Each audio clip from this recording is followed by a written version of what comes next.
ça va? Regarde ces cils, ils sont tellement beaux. Alors, tout à l'heure, j'étais en train de jouer dans mon bloco. C'était merveilleux.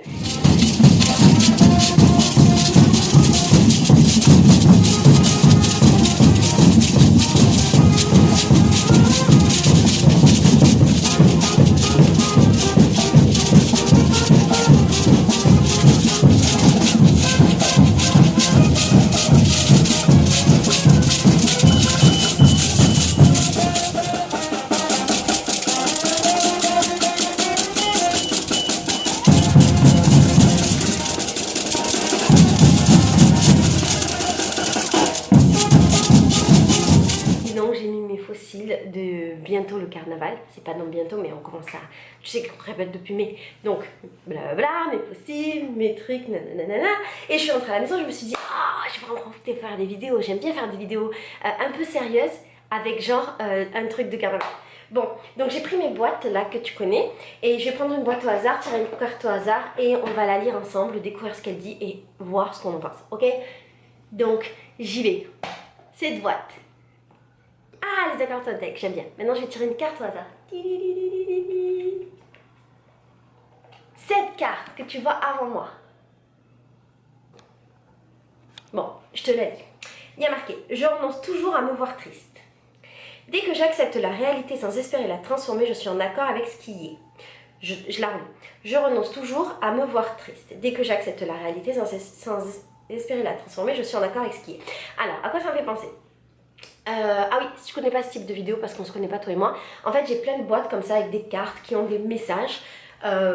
Souvent c'est du développement personnel, je prends une carte au hasard, je la lis, on la découvre ensemble. Pardon, on voit de quoi il est question. Si jamais j'ai une anecdote ou une idée par rapport à cette carte, je t'en parle. Si toi t'en as, tu le dis dans les commentaires. Et la vie elle est belle. Donc je renonce toujours à me voir triste. Dès que j'accepte la réalité sans espérer la transformer, je suis en accord avec ce qui est. Moi je pense que... Enfin, à quoi me fait penser cette carte? Elle me fait penser en fait à l'acceptation. À partir du moment où j'accepte les choses telles qu'elles sont et où j'essaie pas, comme dit la carte, de les transformer, si j'attends pas autre chose que ce que la vie me donne, et ben je suis pas triste. Et c'est quelque chose que dans mon cas j'applique beaucoup. C'est assez rare que je sois déçue par les choses et c'est assez souvent que j'accepte juste la vie comme elle est, juste ce que la vie me donne et pas plus. Ça veut pas dire que je manque d'ambition, que je veux pas faire mieux dans ma vie, machin. C'est simplement qu'à un moment donné, je crois que c'est important de juste lâcher prise et juste accepter les choses et arrêter de se battre contre les choses. J'ai plein d'exemples qui viennent en tête en même temps que je te dis ça. Je parle par exemple... par rapport à des états de fait, ça me gratte mon Dieu, des états de fait, c'est les paillettes qu'on peut avoir. Voilà, je pense par exemple à son corps. Moi j'ai pas de sein, comme tu peux le voir ici, je n'ai pas de sein. Bon, je pourrais passer ma vie à être triste de ne pas avoir de sein, parce que peut-être que 90% des meufs sur Terre, elles ont des plus gros seins que moi, tu vois. Mais j'ai décidé d'accepter parce que dans tous les cas, je peux pas le changer. Alors là, tu te dis oui, tu pourrais le changer parce que tu pourrais mettre des faux seins, c'est vrai. Et en plus au Brésil, ça coûte une misère. Mais j'ai décidé dans ma vie de ne pas faire de chirurgie. Ça peut changer, on verra quand je serai toute vieille. Mais là, pour l'instant, j'ai décidé de ne pas en faire. Du coup, quand j'avais 20 ans et que je ne voulais pas faire de chirurgie, il fallait bien que j'accepte la réalité. Parce que je ne pouvais pas la transformer. Donc, j'ai accepté d'avoir des petits seins. Et je t'ai fait une vidéo sur la question qui a quasiment 1 million de vues. Donc, si jamais tu veux la voir, tu peux la voir. Elle s'appelle « Ma vie sans tété ni soutif ». Bref.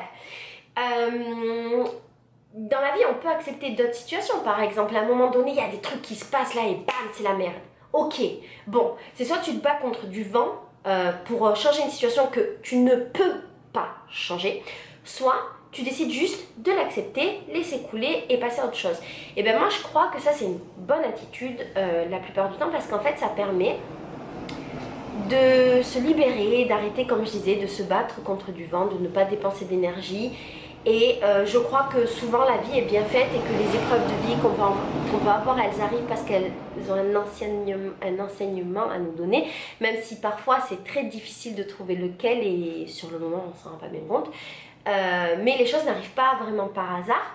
Et quand elles sont là, on a deux choix encore une fois. C'est soit on se bat contre ça et très souvent ça marche pas, soit on accepte. Et on se dit bon ben voilà, c'est comme ça et maintenant qu'est-ce que je fais? Qu'est-ce que je fais avec ça? Tu vois, je peux pas le changer. Dans tous les cas, ça sert à rien, je peux pas le changer. Qu'est-ce que je fais avec ça? Et là on se pose la question et on décide d'en faire quelque chose ou pas.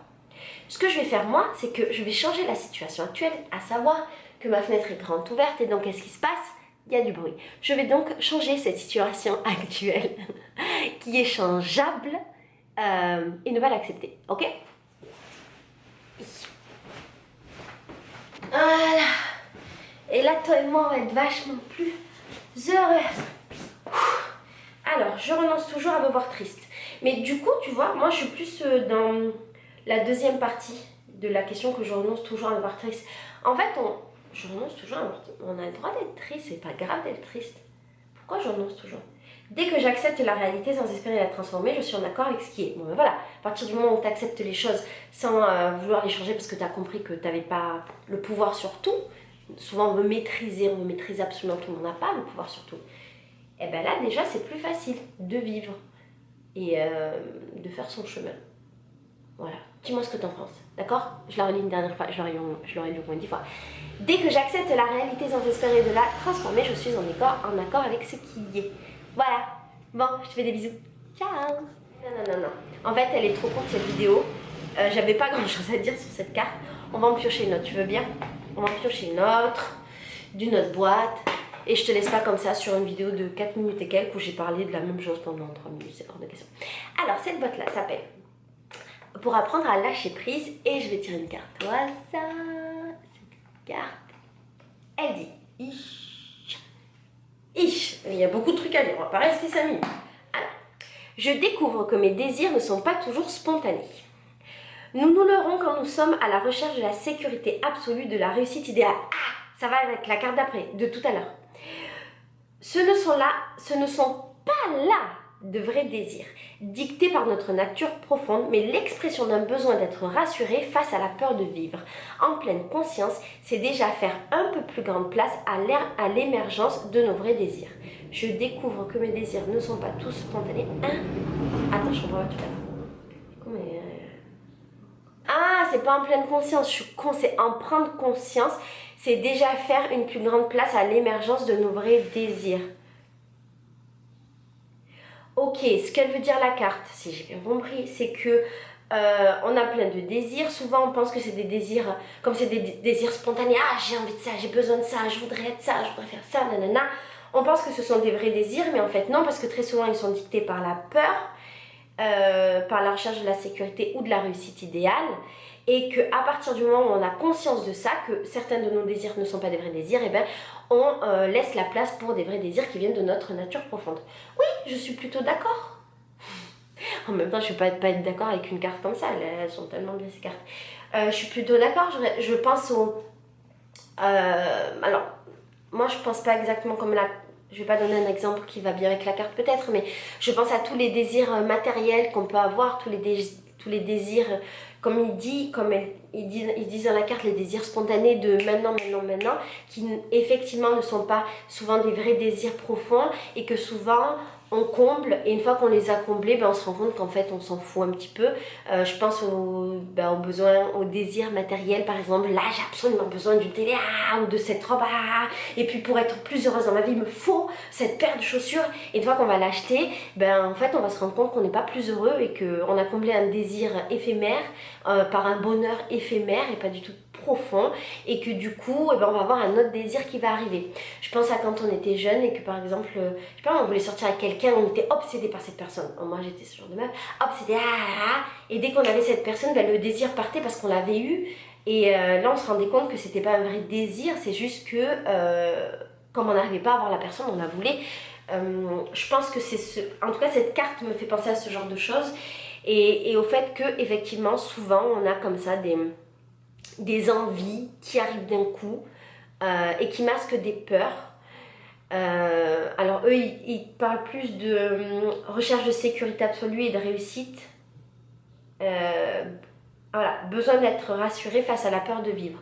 Voilà, moi je pense souvent que ce genre de désirs ils masquent des peurs, et qu'à partir du moment où on les identifie effectivement, et bien on se libère un petit peu de ces peurs là et on arrive à se connecter un petit peu plus à nous et à savoir exactement qu'est-ce qu'on veut pour de vrai. Et c'est important, et souvent les gens... J'ai un exemple. souvent les gens, quand ils ont des peurs et que tu leur demandes juste de pourquoi, qu'est-ce qu'il y a, qu'est-ce qui se passe, c'est quoi en fait qu'il y a derrière, tu te rends compte que ces peurs, elles sont pas raisonnées et qu'elles leur empêchent d'accéder effectivement à des désirs qui sont plus profonds, parce qu'en fait, ils essayent de combler la peur par plein de petits trucs éphémères et superficiels pour pas voir en fait peut-être leur vraie peur, ou peut-être leur vrai désir, ou peut-être le vrai but, ou peut-être le vrai quelque chose. Tu vois ce que je veux dire? Ouais. Je pense à une petite qui est chez moi, qui regarde mes vidéos, et la petite cocotte chérie, qui est juste là en fait, parce qu'en fait elle est encore chez moi, et peut-être même elle est derrière ma porte. Donc, et ma petite cocotte chérie. Et en fait elle avait peur de faire une activité. Et elle hésitait, elle savait pas ce que je la fais, je sais pas si c'est un rapport avec la vidéo, mais je te raconte. Je la fais, je la fais pas, je la fais, je la fais pas. Et au bout d'un moment, je l'ai attrapée, j'ai dit meuf, en fait, c'est quoi la peur? C'est quoi le vrai problème? Parce que là, tu me cherches plein d'excuses de n'importe quoi pour pas faire le truc, mais c'est quoi le vrai problème? Et en fait, elle a identifié le vrai problème qui était une peur peut-être de se connecter à d'autres gens, de s'impliquer émotionnellement, parce que l'activité avait un lien avec ça, une implication émotionnelle forte, et il fallait beaucoup donner de soi-même pour cette activité. Donc elle s'est rendue compte que c'était ça, et donc je lui ai demandé de se poser pour réfléchir vraiment à de quoi elle avait envie, si elle avait envie de faire ou de pas faire, d'être dictée par la peur ou de pas être dictée par la peur, si elle avait envie de se connecter à des gens ou pas, et en fait qu'on ait mis des mots sur ça, qu'elle se soit posée, qu'elle se soit connectée à elle-même et qu'est-ce qu'elle voulait vraiment. Et ben elle a dépassé cette peur, elle a fait cette activité et c'était génial. Voilà, c'est tout. Je vais juste relire la carte, on va terminer sur ça. Je découvre que mes désirs ne sont pas tous spontanés. Nous nous leurrons quand nous sommes à la recherche de la sécurité absolue et de la réussite idéale. Ce ne sont pas là des vrais désirs. Nous nous leurrons comme ça. Ah non, mais en fait, j'avais pas lu ça comme ça, moi. En fait, ça n'avait rien à voir. Ok, eux, ils parlent de quand on est à la recherche de la sécurité absolue et de la réussite idéale. Pour dire quoi? Quand on est à la recherche de la réussite, en fait, on n'est pas vraiment à la recherche de la réussite et c'est un leurre parce qu'on a peur. Ce serait ça. Ce ne sont pas là de vrais désirs dictés par notre nature profonde, mais l'expression d'un besoin d'être rassuré face à la peur de vivre. En prendre conscience et déjà faire une plus grande place à l'émergence de nos vrais désirs. Bon, écoute, je te laisse interpréter, s'il te plaît. Dis-moi dans les commentaires ce que ça t'évoque, ok? Je te fais des gros bisous. À demain. Ciao.